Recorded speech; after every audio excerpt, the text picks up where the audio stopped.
Happy Wednesday. Welcome to the Liz Wheeler Show. What do you want to start with today? We have just a few topic options on our plate today. Should we start with the JFK files? We actually haven't gotten a chance to break those down since they've been declassified. We talked about them the day that they were going to be declassified, but when we talked about them, they hadn't yet been declassified. But I have some thoughts about what was in the files and what was not in the files. We could talk about that first.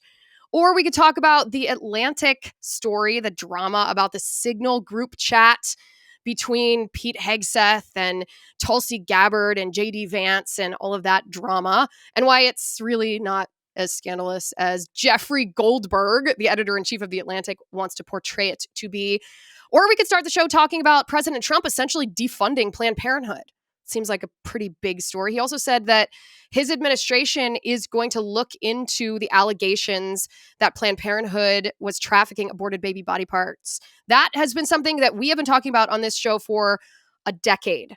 I pray that this continues to come to fruition. Or we could start the show talking about the new terror attacks against Elon Musk, and perhaps even more importantly, not what they are, but why they are happening. That's an overlooked part of this conversation. Or we could start the show talking about the rumor that Bobby Kennedy is going to ban big pharma ads on television and the absolute revolution that that would cause in our country. What do you guys think? What should we start the show with? You can drop your comments in the chat. You can let me know. I asked you this question a little bit earlier in the day too, so some of you have already weighed in on what we should start the show with. All of this we are going to cover today and more on the Liz Wheeler Show. But first, I want to talk to you about the ivermectin playbook. Listen, what happened to us during COVID is not something we should just move past. It's not something that we can just say, okay, let's turn to the future and let this go. We haven't had any accountability for the tyranny that was unleashed on us during COVID, and I don't accept that. Take ivermectin, for example. Our public health officials, pharmacists, doctors, politicians told us, don't take it.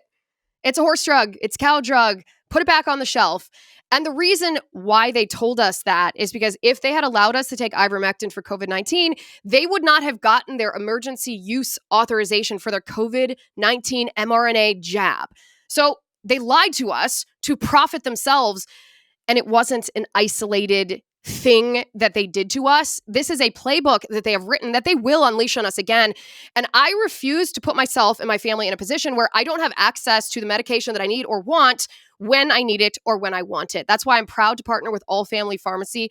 They offer over 200 different medications and bundled emergency packages directly to you to ensure that you are ready for anything. No gatekeepers, no Dr. Fauci gatekeepers here. At the heart of this effort is the Make America Healthy Again movement. It's a call for you to take control of your health and prepare for the unexpected. And don't worry, if you're not quite as prepared as you should be, that's okay. All Family Pharmacy has you covered with overnight delivery. Go check them out. Go to allfamilypharmacy.com/Liz. Because you are part of this movement, use code Liz10 at checkout for an exclusive discount. Again, that's allfamilypharmacy.com/Liz, code Liz10. allfamilypharmacy.com/Liz, code Liz10. Okay. The consensus among you all is that we start with the JFK files today. And so without further ado, I would like to present to you John F. Kennedy Jr., when he was president, giving a portion of his secret society speech. Listen to this and tell me if this does not ring true today. Take a listen. For we are opposed around the world by a monolithic and ruthless conspiracy that relies primarily on covert means for expanding its sphere of influence, on infiltration instead of invasion, on subversion instead of elections, on intimidation instead of free choice, on guerrillas by night instead of armies by day. It is a system which has conscripted vast human and material resources into the building of a tightly knit, highly efficient machine that combines military, diplomatic, intelligence, economic, scientific, and political operations. Its preparations are concealed, not published. Its mistakes are buried, not headlined. Its dissenters are silenced, not praised. No expenditure is questioned, no rumor is printed, no secret is revealed. It conducts the Cold War, in short, with a wartime discipline no democracy would ever hope or wish to. So what's he talking about? Some of you, after we talked about the declassification of the JFK files before they were declassified last week, some of you said, I can't believe, Liz, that you think that this was a conspiracy, that it wasn't just a lone communist nut named Lee Harvey Oswald, that you actually think that our government took part in the conspiracy to kill JFK. And so I offer this to you. I offer this portion of the Secret Society speech. What is JFK talking about when he is describing what he is describing? What is it that he is describing? He's describing the deep state. He's describing the swamp. He's describing an underworld government that has control of the United States government, which we as voters are supposed to think that we are the ones in control of, that we are the people who self-govern. And JFK is saying, no, you're not.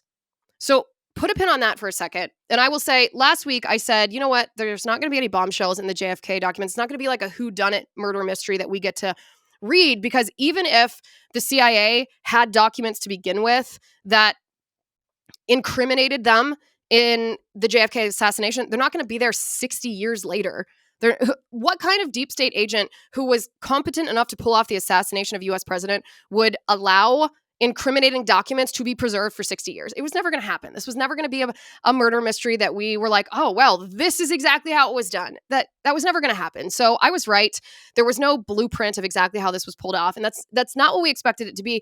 There was, however, a couple of other very interesting things that we did learn from these documents. And the first thing is actually a lesson for you and me for today. And that lesson is, we must preserve history as we live it, because our children and our children's children are going to look back on these lawfare, these deep state attacks on President Trump and on us. It's not just President Trump. On us, whether we're pro-lifers, whether we're parents who want to unseat school board members that are teaching critical race theory, whether it's those of us who are against boys playing in girls' sports, whatever has gotten us labeled by our intel communities as domestic terrorists and threats and extremists, we need to preserve exactly what's happening to us at the hands of a weaponized government now.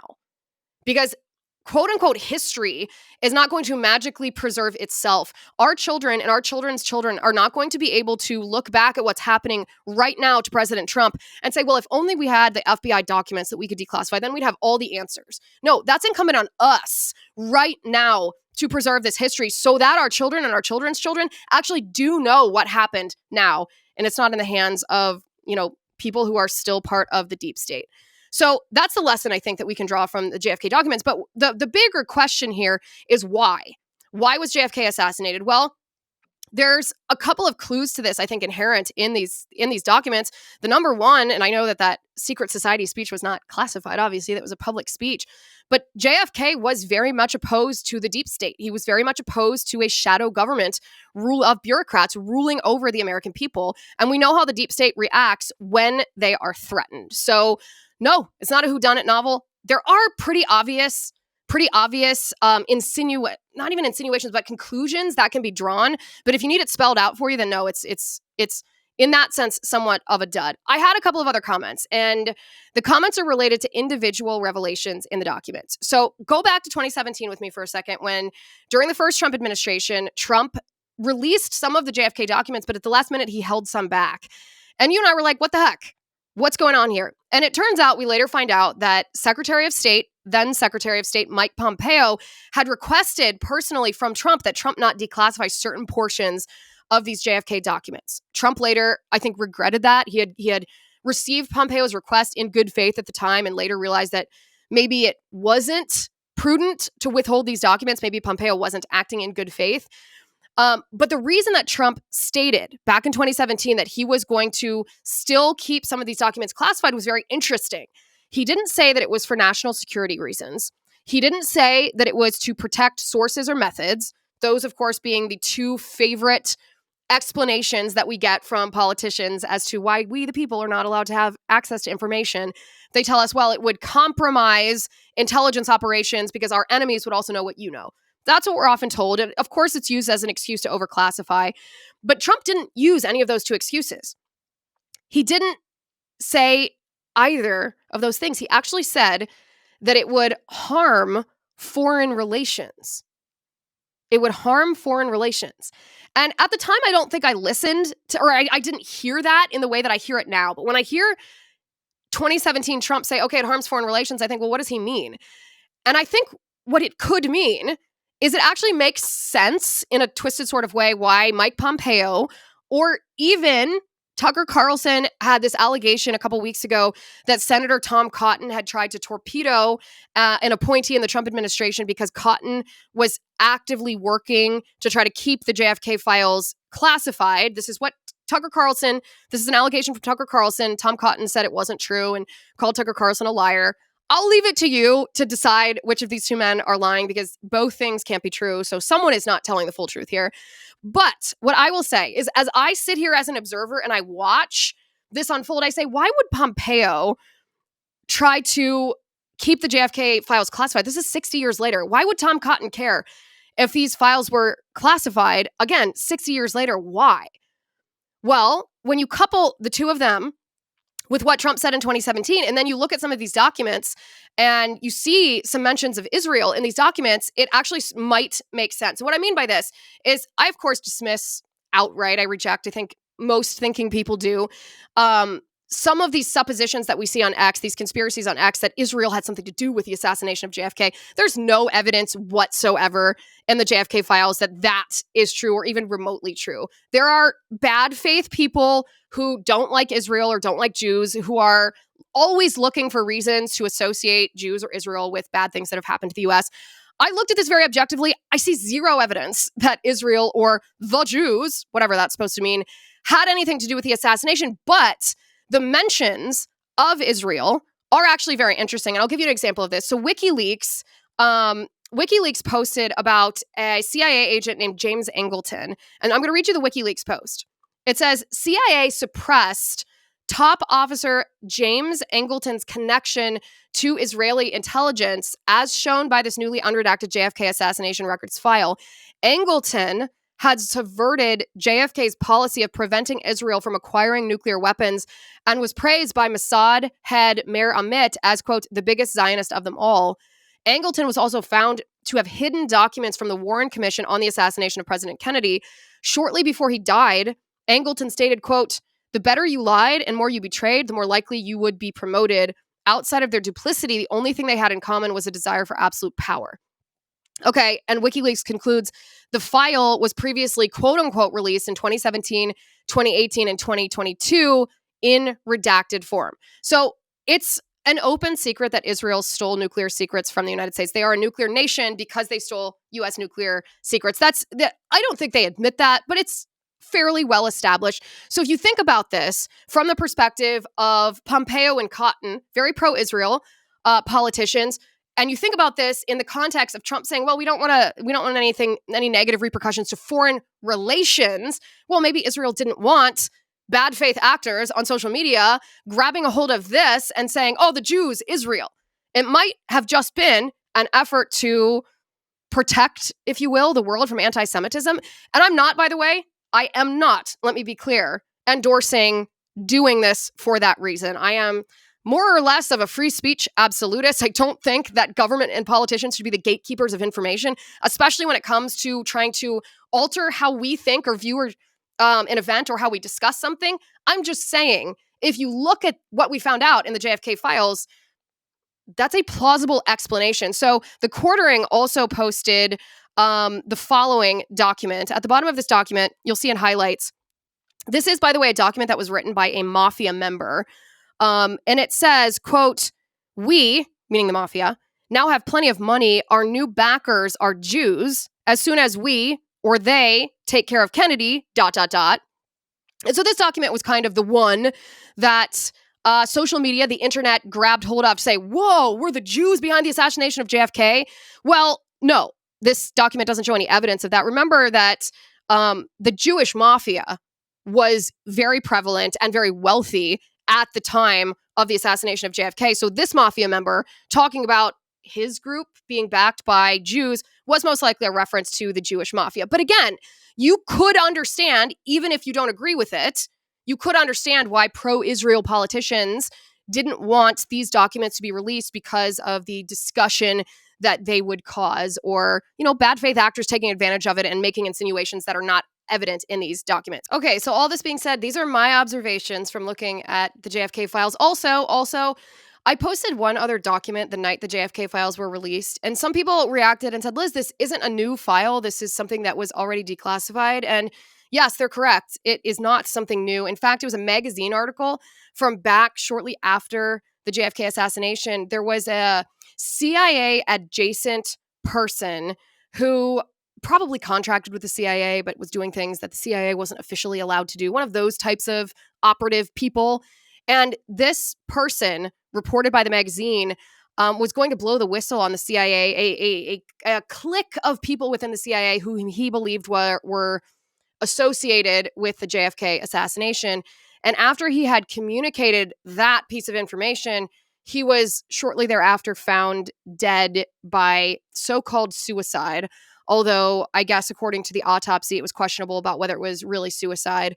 And I find that to be extremely interesting and extremely pertinent. Of course, again, these documents were not a whodunit with the name of the culprit written out. I kind of wish they were, but that's not the reality of the thing.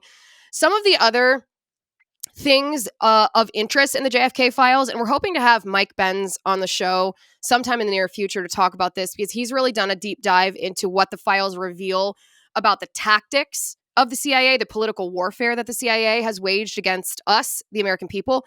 But two things to note here are the CIA at one point contaminated, according to these newly released files, contaminated a shipload of sugar that was headed from Cuba to the Soviet Union. Now, of course, this was during the Cold War, so Cuba and the Soviet Union were working hand in glove, and the CIA was attempting to dirty relations between Cuba and the Soviet Union, and JFK himself had to turn that ship around to make sure that the Cuba-Soviet Union relationship was not damaged. The CIA did that unilaterally. They didn't do that under the direction of JFK. They did that. They went rogue to do that, which I think shows the character of the CIA.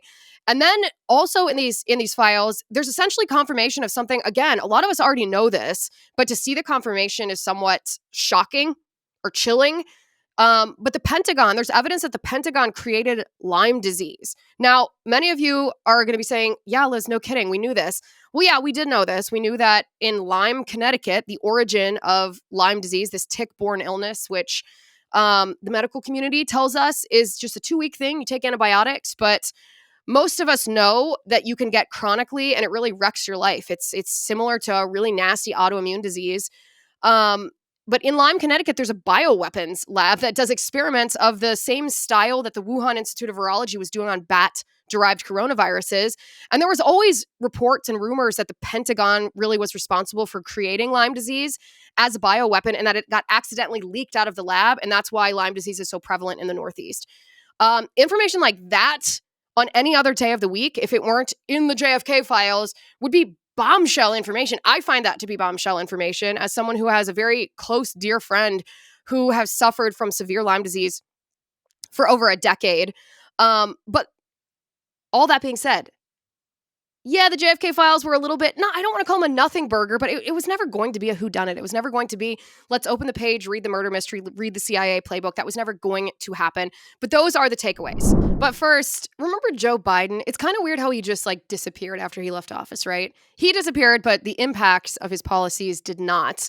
And I'm talking specifically about inflation. The US dollar is still facing the Biden inflation effect, which is difficult for American families. And it's not undone right away, even though we have a president who's going to undo it. We still feel the negative impacts.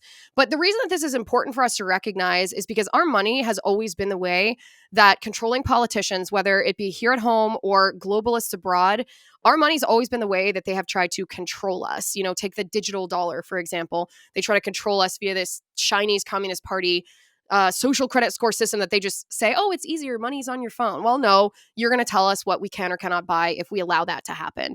Let me tell you, it's never been more important for you to take control over your own wealth so you do not become a pawn in whatever it may be, failing banks, currency wars, controlling politicians.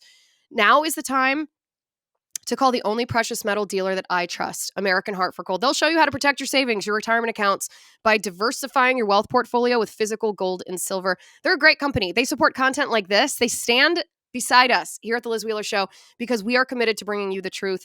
Tell them I sent you. They'll give you up to $15,000 of free silver on your first order. Call them now. You can click the link in the description of the show or call 866-996-5172. That's 866-996-5172. They'll show you how to convert part of your wealth portfolio into physical gold and silver, like my husband and I did, so that we are not controlled by controlling politicians. You can also text my name, Liz, to 998899. Again, the phone number is 866-996-5172 or text Liz to 998899. I told you guys that my husband and I quit our health insurance, right? We had it. Health insurance is, I would call it corrupt, but at the very least, it's confusing, it's expensive, it's super frustrating because claim denials are becoming more and more common. You pay this exorbitant amount every month for your healthcare premium, and then it doesn't even cover the medical expenses that you have. And this is not anecdotal. 1 in 5 Obamacare claims were denied just last year, and that is unacceptable.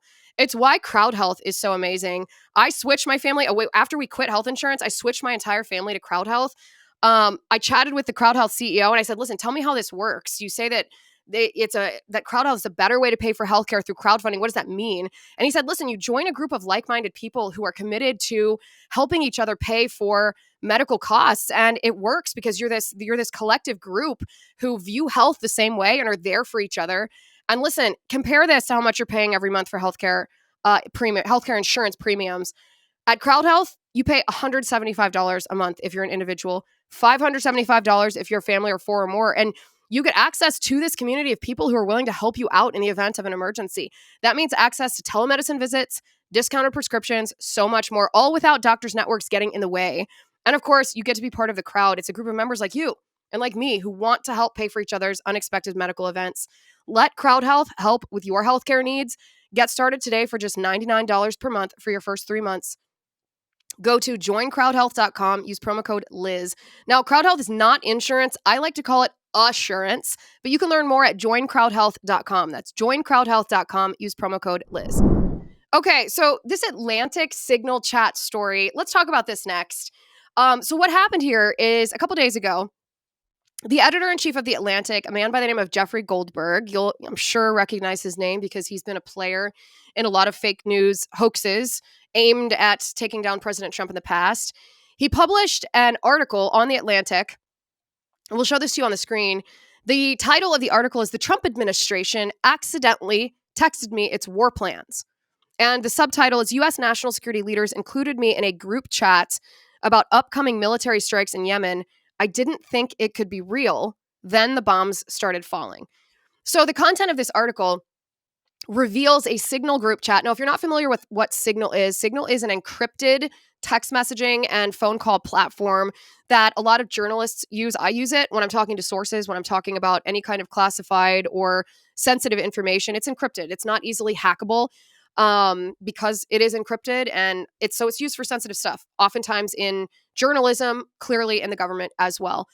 And Jeffrey Goldberg posted some of these text messages because he said, all of a sudden I was added to this group chat of high-level U.S. government employees. We're talking Tulsi Gabbard, DNI, Pete Hegseth, Secretary of Defense, Stephen Miller, advisor to the president, J.D. Vance, Mike Walls, national security advisor, all of these different high-level principals is what they're called, who were discussing this upcoming attack on the Houthis in Yemen. And Jeffrey Goldberg was somehow inadvertently added to this group chat, and he didn't know why.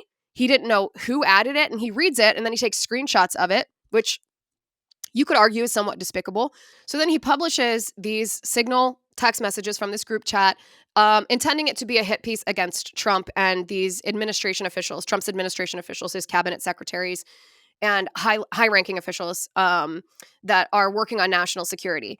And there's basically two arguments that he's making in this article about why this is so egregious. First of all, he's saying that they shouldn't be using Signal, this encrypted app. He said this is why they have classified email systems on their computers. Signal is a violation of OPSEC, operational security. And, he's making this big fuss about the use of this encrypted app, which we'll get to in a minute. And then the second thing that he's doing to criticize the Trump administration is saying, I was inadvertently added to this. I didn't even know if it was real. I thought it might be fake. But in this group chat, there was disagreement among people in the Trump administration about these attacks that were coming on the Houthi rebels. Now, of course, all of us know, if you've ever been in, you don't even have to be in government.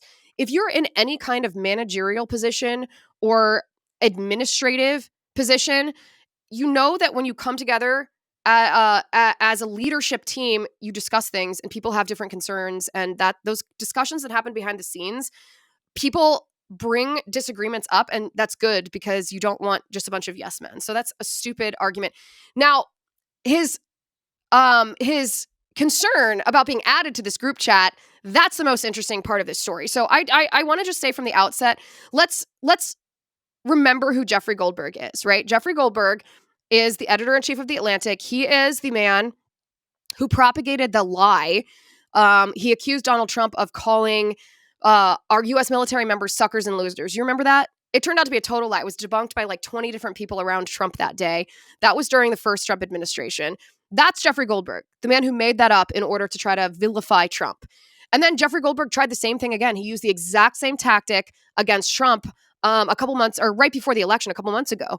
He wrote an article claiming that Trump had said to people close to him that he admired Nazi generals.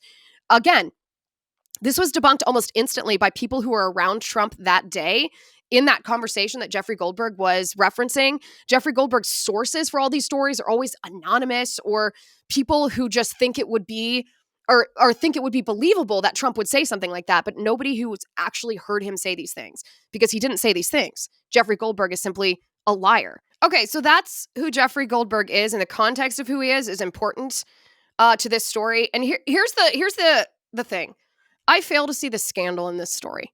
I truly fail to see why this is scandalous or I fail to see why this drama is real. I think that this drama is fake.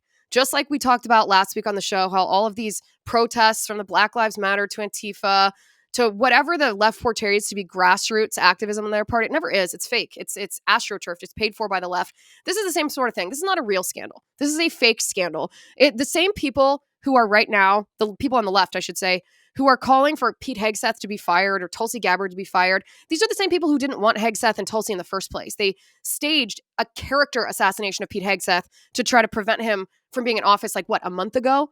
Oh, I'm shocked that now they want him to be fired. I do not give a flying rat's tail about their opinion of him now. Also, these people who are now expressing outrage about the security breach that supposedly happened here, where exactly was their outrage when General Mark Milley told the Chinese communists that he would warn them if Trump was going to attack them? Where was their outrage?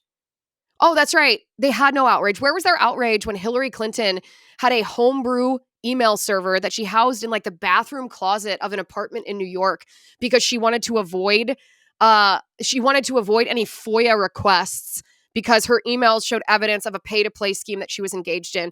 There was no outrage from these morons. They likewise expressed no outrage when Hunter Biden was used as the bagman sent around the world by Joe Biden to collect money for foreign adversaries to pay for access to Joe Biden, who also, by the way, had classified documents stashed in his garage.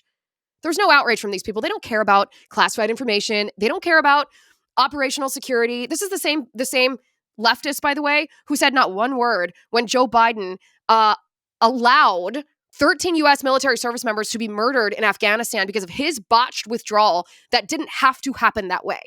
They do not care about U.S. military service members, these leftists. They do not care about security. They do not care about classified information. All they want is to take down Trump. They hate Pete Hegseth. They hate Tulsi Gabbard. They hate Trump. They hate you. Period. By the way, Tulsi Gabbard also says that there was no classified information in these documents. And Jeffrey Goldberg, going back to what a liar this guy is, Jeffrey Goldberg had said in that original article that there were more text messages that he had in his possession from this group chat that he was not going to release because he said they contained war plans, attack plans, he said. And he said, for the safety and security of American military service members and to preserve the proprietary information needed to stage these attacks successfully, yada, yada, he wasn't going to release them. Well, 2 days later, he did. So, surprise, surprise, the liar lied again. He not only lied about saying, oh, I'm not going to release this stuff, and then he did, he also lied about the content. They don't contain war plans. it's a very vague reference to, oh yeah, we're going to take out some terrorists somewhere, and we're going to use fighter pilots to do it. Okay, that's not a war plan. That's a very vague reference to, yeah, we're gonna take someone out somewhere around the world, and we're gonna use the most obvious weapon to do that. So Jeffrey Goldberg should be believed never. It's weird to me, actually, that this liar has the ability to create such a kerfuffle, because everyone should completely ignore this guy. Completely ignore this guy. Now, all that being said, there is one actual juicy part of this story. And the actual juicy part of this story is the question of why Jeffrey Goldberg and how Jeffrey Goldberg was added to this Signal group chat. So the creator of the Signal group chat was Mike Walls, President Trump's national security advisor. He's the one that put this together, and he added the various different people in the Trump administration to this chat. He's the one that inadvertently added Jeffrey Goldberg. And so you have to ask, how did that happen? Now, first, we were told actually by President Trump, which means that he was told. We were told yesterday by President Trump that it was a staffer of Mike Walls who had inadvertently added Jeffrey Goldberg. But that turned out, that would have been a story in and of itself, but put that to the side for a second. Even that turned out not to be true, because Mike Walls, who is responsible for what happened, he went on Laura Ingraham's show last night to do damage control. And this was his explanation for how Jeffrey Goldberg's name was added to this Signal group chat. And take a listen, and then we'll talk about our reaction to what he said to Laura Ingraham. Take a look at this. I can tell you for 100%, I don't know this guy. I know him by his horrible reputation, and he really is the bottom scum of journalists. And I know him in the sense that he hates the president, but I don't text him. He wasn't on my phone. And we're going to figure out how this happened. So you don't know what staffer is responsible for this right now? Well, look, a staffer wasn't responsible. And look, I take full responsibility. I built the group. My job is to make sure everything's coordinated. But how did the number? I mean, I don't mean to be pedantic here, but how did the number? Have you ever had somebody's contact that shows their name, and then you have somebody else's number there? I never make those mistakes. No. Right? You got somebody else's number on someone else's contact. So of course I didn't see this loser in the group. It looked like someone else. Now, whether he did it deliberately or it happened in some other technical mean is something we're trying to figure out. So your staffer did not put his contact information. No, but how did it end up in your phone? Well, that's what we're trying to figure out. Okay, but that's a pretty big problem. That's what we've got the best technical minds, right? That's disturbing. And that's where, I mean, I'm sure everybody out there has had a contact where it was said one person and then a different phone number. But you've never talked to him before, so how's the number on your phone? I mean, I'm not an expert in any of this, but it's just curious. How's the number on your phone? Well, if you have somebody else's contact and then somehow it gets someone sucked sent in, you that it gets contact. sucked in. Was there someone else supposed to be on the chat that wasn't on the chat that you thought was so on the the person that I thought was on there was never on there. It was this who guy. was that? What person? Well, I'm not. Look, okay. Laura, I take responsibility. I built the group. I would like to just start by answering his question. No, that's never happened to me. You guys can answer differently in the chat. That's never happened to me. That's never happened to anybody that I know. I don't buy it.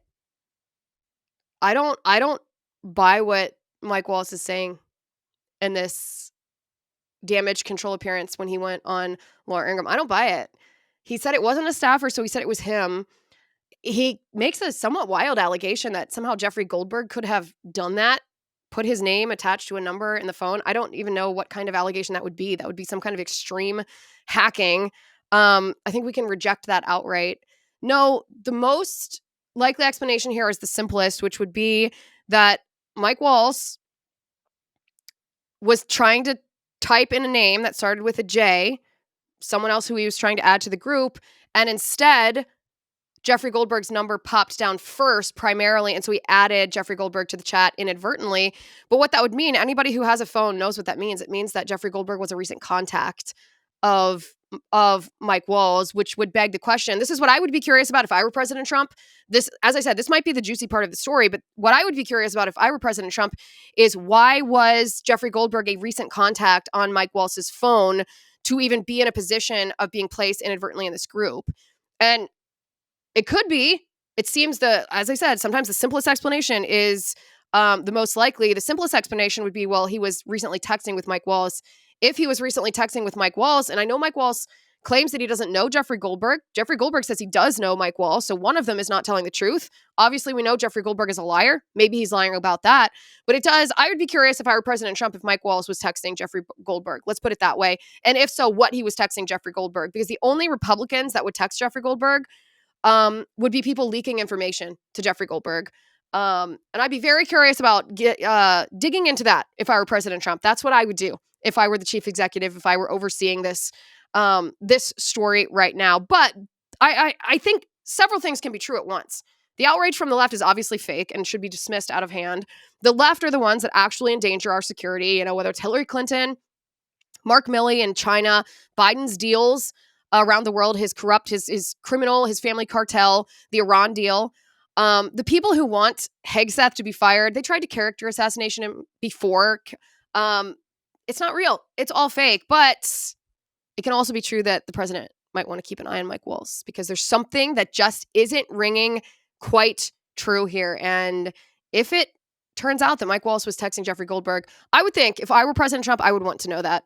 Also, regarding Signal, we can pull this up on the screen, but this is just kind of a note.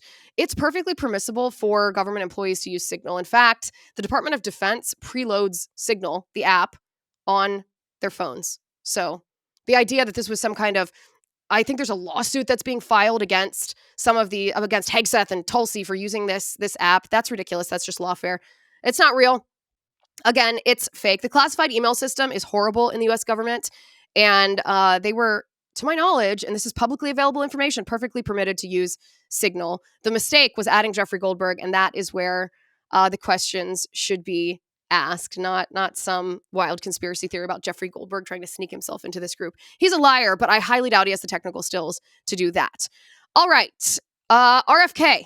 Let's get to RFK Jr. Is he about to ban Big Pharma from advertising their drugs on television? And if so, what would that mean? Well, it would cause an absolute earthquake in our society in two different ways. We're going to get to that in just a second. But we know, you and I, as conservatives, that the value of a good night's sleep is necessary. The value of a good night's sleep is necessary to take on the battles of tomorrow, to fight against the radical left, to fight against mainstream media smears. That's why I'm so excited to announce a new sponsor for this show, Beam's Dream Powder. Beam is proudly founded in America and run by people who share our values: hard work, integrity, and delivering results. Beam Dream is a healthy nighttime blend packed with science-backed ingredients shown to improve your sleep, so you can wake up refreshed and ready to take on the day. That's why you can go to shopbeam.com/Wheeler and use my code Wheeler to get 40% off. 40% off. Beam Dream is made with a powerful blend of all natural ingredients: reishi, magnesium, L-theanine, apigenin, and melatonin. It's designed to help you fall asleep, stay asleep, and wake up feeling amazing. And unlike other sleep aids, there's no next day grogginess, just great, restful sleep. Here's the deal. Beam is giving my listeners the ultimate Patriot discount of 40% off. Try their best-selling Dream Powder and get up to 40% off for a limited time. Go to shopbeam.com/Wheeler and use code Wheeler at checkout. That's shopbeam, BEAM.com/Wheeler. Use code Wheeler for 40% off. Support an American company, invest in yourself, and start getting your best sleep tonight. All right, if the reports are true, and I pray that they are, if the reports are true that RFK Jr. is going to somehow ban Big Pharma advertisements on television, the drug ads that we see every time we turn on network TV, then we are about to face a massive societal earthquake. We're about to face this earthquake on two different fronts. This is what's going to happen. Number one, the corporate media will fail. You will watch before your very eyes as highly paid mainstream media anchors are fired. Networks are going to panic. Some of them are even going to shut down as paychecks aren't paid to staff. The entire business, by the way, of the mainstream media is just a fake business. It is artificially propped up by massive ad dollars from Big Pharma ads. Not because of the return on investment that pharma sees peddling their drugs on TV, but rather because of why pharma buys so many TV ads in the first place. And the why is to prevent reporting on the corruption of Big Pharma. So then, accordingly, when the gravy train of Big Pharma ad dollars to TV networks stops, we will suddenly see reporting on the corruption of Big Pharma, of these drugs that don't do what they claim that they do, on vaccines, and even the harm that comes from some vaccines. We'll see reporting on medical associations like the American Academy of Pediatrics and the American Medical Association and government regulation agencies like the CDC and the FDA. You're going to see reporting that was previously prohibited because the ad money that pharma paid these networks was really just a payoff for the network's silence. Pharma knew that they didn't sell drugs off those commercials. It was a money laundering scheme all along to keep reporters silent about the abuses coming out of pharma. Even Roger Ailes, by the way, once admitted that he didn't let his people on Fox report negatively on Big Pharma because it would destroy their bottom line. If the reports are true, and I pray that they are, if RFK Jr. is somehow going to ban Big Pharma ads on television, the double revolution of Big Pharma and the mainstream media is about to begin. I can't wait. Meanwhile, President Trump has defunded Planned Parenthood. It's words that I get the chills saying.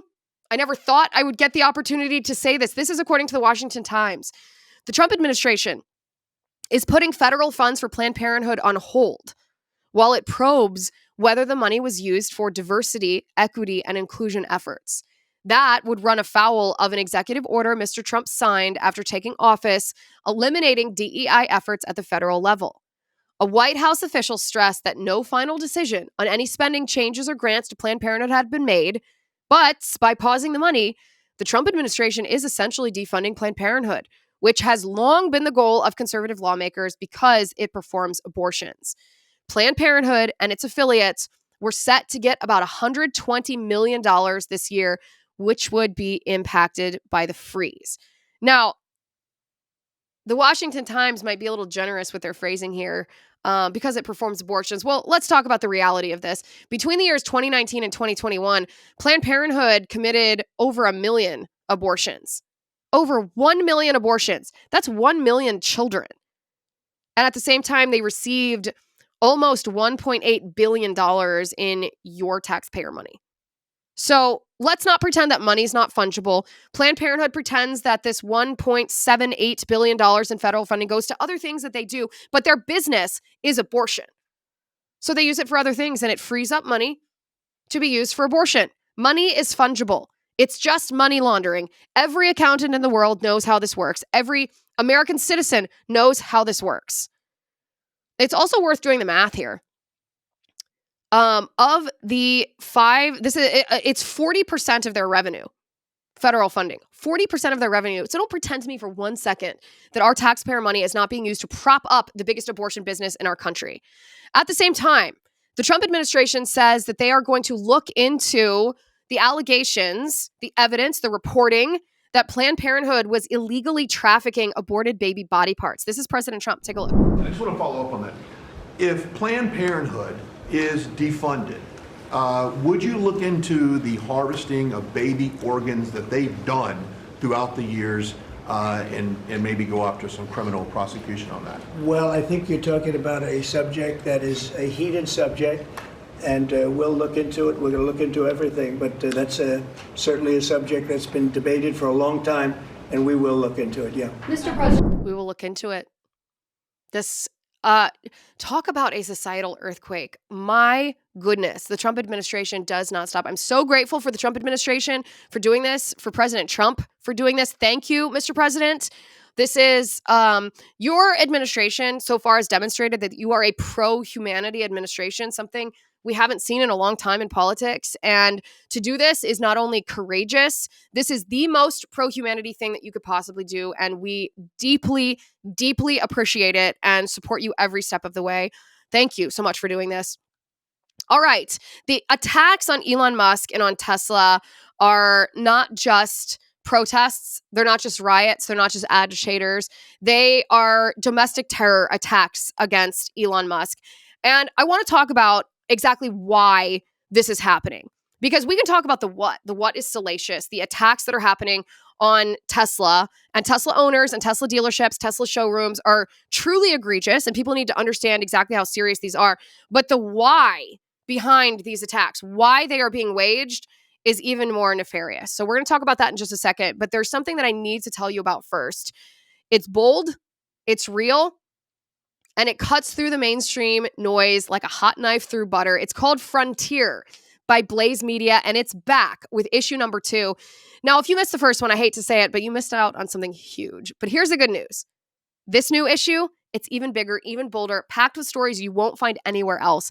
And let me be clear, this isn't just some run-of-the-mill magazine. Frontier is a movement. It's about truth.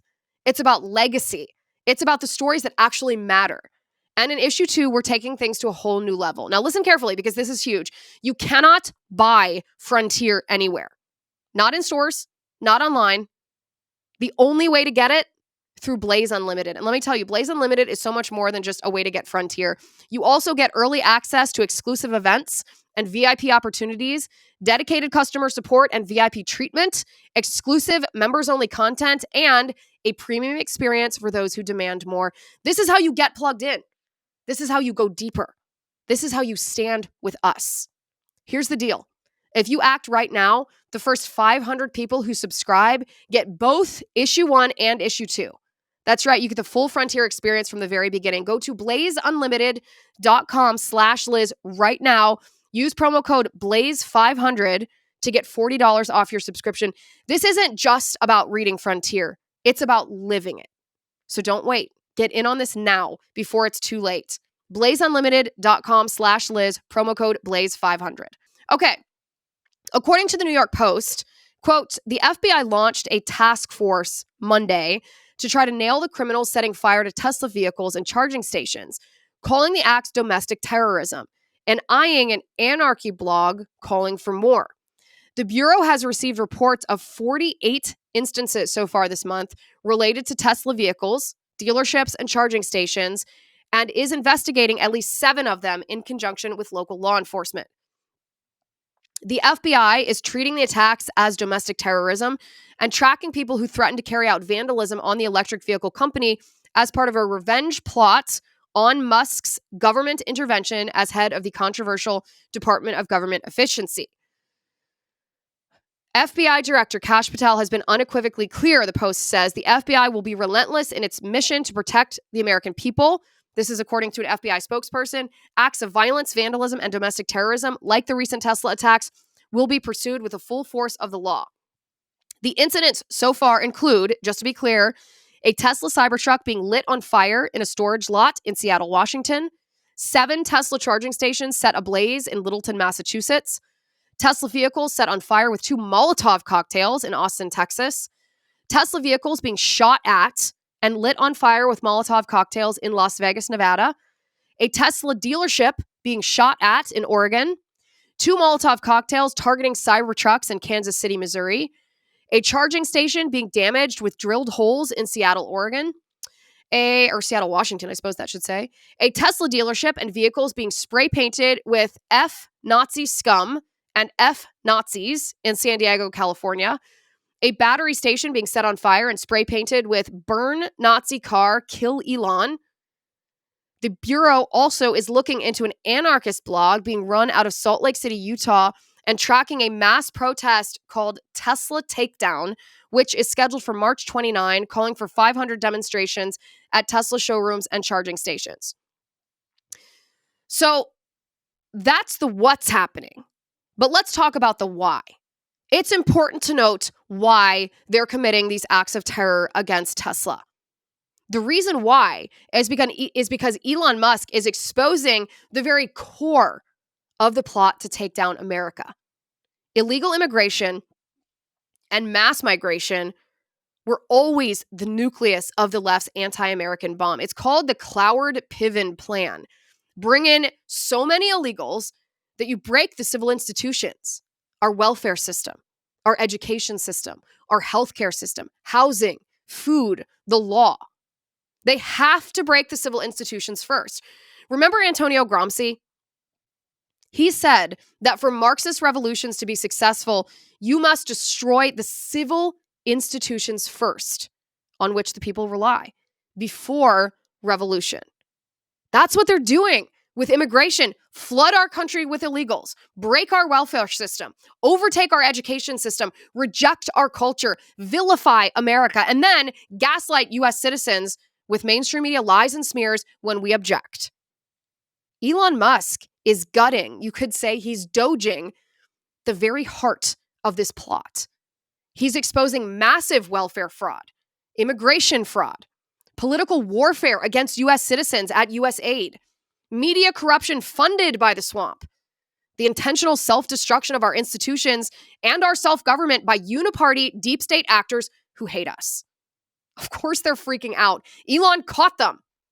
It's over for them. And they're terrorists. They're revolutionaries. They're communists. They react viciously with hideous violence because the heart of their ideology is destruction of humanity, body and soul. Elon Musk's service to our nation is no small sacrifice. It's the stuff of history's greatest men. All right, Donald Trump signed an executive order calling for election security, calling for proof of citizenship before people cast their ballots and for voter ID in all 50 states. Take a look at this. ID and just one other thing, proof of a thing called citizenship in the United States. Wouldn't that be nice? How simple does that sound? Proof of citizenship, voter ID, one day voting and paper ballots. You know, paper ballots are very secure. They have watermark paper. It's very intricate stuff. It's very technologically advanced, even though it's paper. And you'd have no trouble. You wouldn't have dishonest elections, and you'd have them all done by 10 o'clock in the evening. You know, France went to that, and not that I want to copy anybody, but many others have also. And they had 38 million votes, and it was all done at 10 o'clock. They had a winner, they had a loser. That was it. Nobody was complaining. And they had it backed up with paper. And it's so easy to do. The other thing, you'd save about, this would cost you about 8% of what the machines cost. So the paper would be much less expensive. So if you're looking to save some money, that's a good way to save it. So it's a shame that we've gone through it. We've gone through a bad election, really bad election. The election was so bad. And think of it. You wouldn't have had the October 7th disaster. President Trump has accomplished so much in his first 2 months. It's hard to even imagine the implications of this. This would prevent the radical left from being able to do almost everything that they have done to us. If they did not rig elections, they would not be able to get away with any of it. And the solution, this is the brilliance of Donald Trump, is he doesn't make solutions complicated. He's just like, yeah, voter ID would stop election fraud and paper ballots. Proof of citizenship and paper ballots would stop election fraud. Period. End of story. You could fix it. So now all you have to do is listen to who opposes this, and you'll know who the cheaters are. If you oppose this, you don't oppose this and with any good faith reason. There is no legitimate reason to oppose any of those things. If you oppose it, you are a cheater. Finally, President Trump has signed an executive order calling for the declassification of all Crossfire hurricane documents. Take a look at this. Next, sir, we have a presidential memorandum for your attention. This memorandum requires the immediate declassification of all FBI files relating to the Crossfire hurricane investigation. This was obviously one of the instances of the weaponization of law enforcement powers of prosecution against you and others. We believe that it's long past time for the American people to have a full and complete understanding of what exactly is in those files. Which gives the media the right to go in and check it. You probably won't bother because you're not going to like what you see.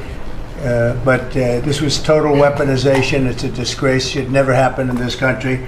But now you'll be able to see for yourselves, all declassified. Is that correct? Would you Yes, sir. say? All declassified? Yes, sir. Everything? The FBI file with there's a classified annex, but other than that, this will put everything in the public eye. Is anybody going to look? Huh? What about you? You going to look?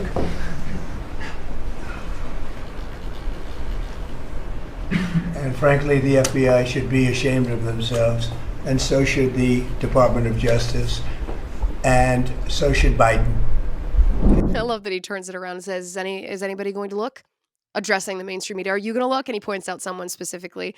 Of course they're not, because they were also complicit in reporting on the Russia hoax. When I say reporting, just what I mean is echoing the propaganda, the talking points coming from the left. Here's the thing, though. This is good that he declassified this. My expectations are low because for the same reason that my expectations were low for the JFK files.